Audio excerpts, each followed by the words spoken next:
मुजफ्फरनगर समाचार टुडे में आपका स्वागत है साथियों। आज हम एक ऐसी जगह पहुंचे हैं जो देश में ही नहीं, दुनिया में ही नहीं, पूरे वर्ल्ड में मशहूर है।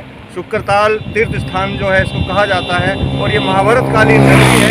और साथियों, अभी हम जहाँ पर खड़े हैं ये शुक्रताल का जो है यहाँ पे द्वार है और ये महाभारत कालीन नगरी है। यहाँ पर अनेकों आश्रम और बहुत सारे जो है यहाँ पर मंदिर हैं। ये धार्मिक जो है एक तरह से अगर कहा जाए कि ये धर्म का जो है एक यहाँ पर बहुत बड़ा महत्व है और यहाँ पर अलग अलग देवी देवताओं के काफ़ी मंदिर हैं और एक सिद्ध पीठ है यहाँ पर जिसको सुखदेव आश्रम कहा जाता है। और उस वट वृक्ष के बारे में भी यहाँ पर ये बताया जाता है कि वो वट वृक्ष हजारों साल पुराना है जिस पर बैठकर श्री सुखदेव महाराज ने राजा परीक्षित को भागवत कथा सुनाई थी।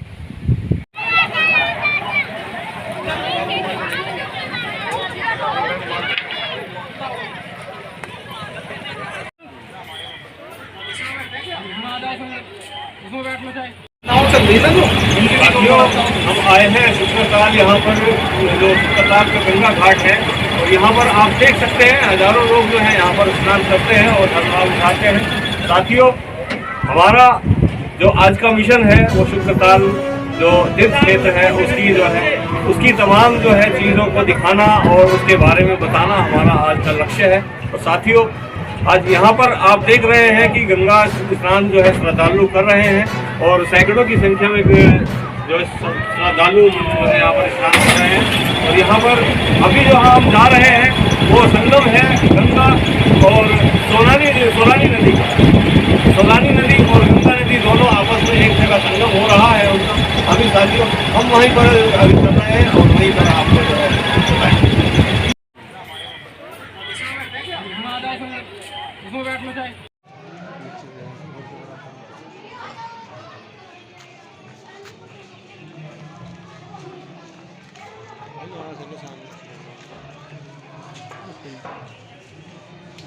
चला भी हिस्सा लोगे इसका।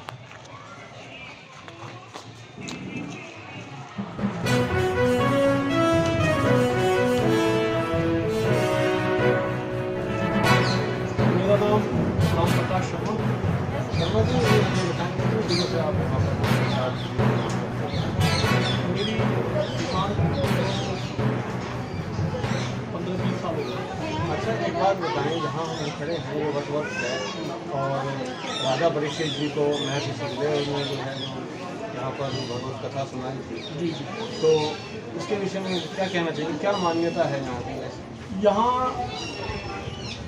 राजा परीक्षित जो अभिमन्यु के पुत्र अर्जुन के पोते हस्तिनापुर के लास्ट राजा हुए, तो उन्हें जो है लोमस ऋषि जी ने श्राप दे दिया। कलयुग उनके सर पर जो है थोड़ा सा असर था उनका, कलयुग के असर की वजह से। राजा परीक्षित तो बहुत धर्मात्मा राजा थे, तो उन्होंने जो है लोमस ऋषि के गले में भरा हुआ सांप दे दिया, जिस वजह से लोमस ऋषि को श्राप दिया कि आज से 7 में भी तुम्हारी मृत्यु हो जाएगी। लोमस ऋषि ने नहीं दिया था, लोमस ऋषि के पुत्र ने दिया था, श्रृंगी ऋषि कि आपकी 7 में मृत्यु हो जाएगी। तो और अगर आप चाहें तो मोक्ष अपना जो है इन 7 दिनों के अंदर ले सकते हैं। तो राजा परीक्षित जो है इस चीज़ की तलाश में, मोक्ष की तलाश में इधर उधर भटकते रहे और यहाँ पे किसी तरह से तीर्थ में यहाँ पे आ गए। यहाँ पे आके उन्होंने, यहाँ बहुत सारे ऋषि इकट्ठे थे, महापुरुष इकट्ठे थे। उन्होंने ये राजा परीक्षित ने सवाल किया कि भाई जिसकी मृत्यु निकट हो उसको क्या करना चाहिए। तो उसी समय 16 वर्ष की अवस्था में सुखदेव जी महाराज जो भगवान श्री कृष्ण के अवतार माने जाते हैं, वो यहाँ पे आ गए और उन्होंने जो है सब ऋषि उन्हें देख के खड़े हो गए। तो राजा परीक्षित उन्हें देख के समझ गए कि यही मेरे प्रश्न का सही जवाब है। तो उन्होंने उन्हें गद्दी पर बिठा के प्रणाम करके और राजा परीक्षित ने यही सवाल राजा सुखदेव जी महाराज से पूछा। तो सुखदेव जी ने विस्तार से उन्हें भागवत कथा सर्वप्रथम इसी स्थान पर राजा परीक्षित को सुनाई, जो देवताओं के पास भी, मनुष्यों के पास सर्वप्रथम किसी मनुष्य ने सुनी तो वो राजा परीक्षित के रूप में सुखदेव जी महाराज ने सुनी। इसीलिए इस स्थान का नाम सुखताल सुख माने तोता होता है। और सुखदेव जी की जो उत्पत्ति जन्म हुआ, प्राकट्य हुआ, वो सुख के द्वारा ही हुआ। तो इस जगह का नाम सुखताल है। और ये वृक्ष भी इसी समय का है, 5,500 वर्ष इसकी उम्र है। इसी वृक्ष के नीचे उस समय गंगा हिल के पास में रहती थी, और इसी वृक्ष के नीचे सुखदेव जी ने राजा उसी महत्व की वजह से।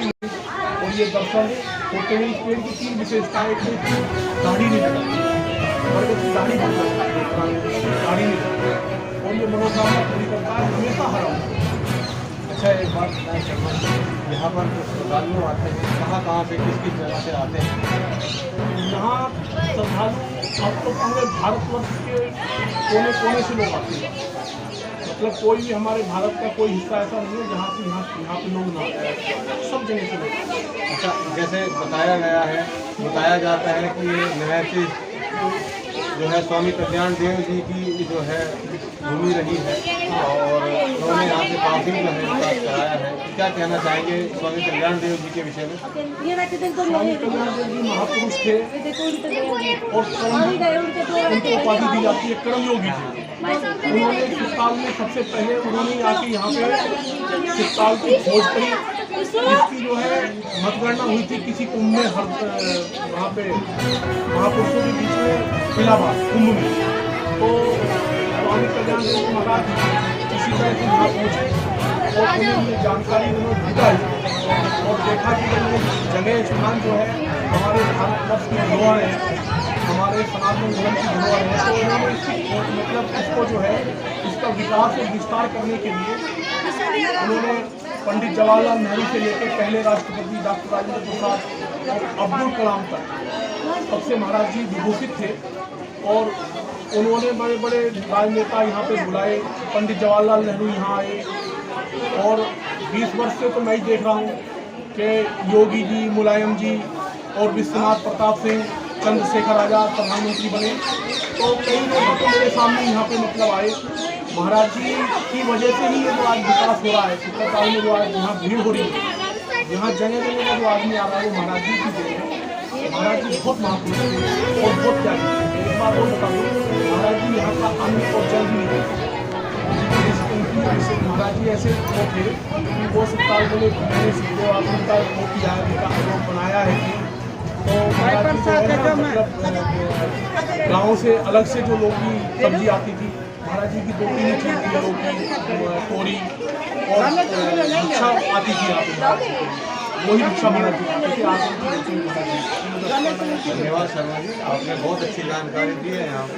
साथियों, आप मुजफ्फरनगर समाचार टुडे से रूबरू हैं, और हम यहाँ ऐसे वटवृक्ष के नीचे खड़े हैं जो 5,500 वर्षों से एक ही जगह स्थित है। और यहाँ की मान्यता है कि दोस्तों, मैं हूँ मुजफ्फरनगर समाचार टुडे से अफसर आलम, जो पहुँचा हूँ शुक्रताल। यहाँ की आपने स्टोरी जानी, और अगर आपको ये स्टोरी अच्छी लगे तो हमारे चैनल को लाइक, शेयर और सब्सक्राइब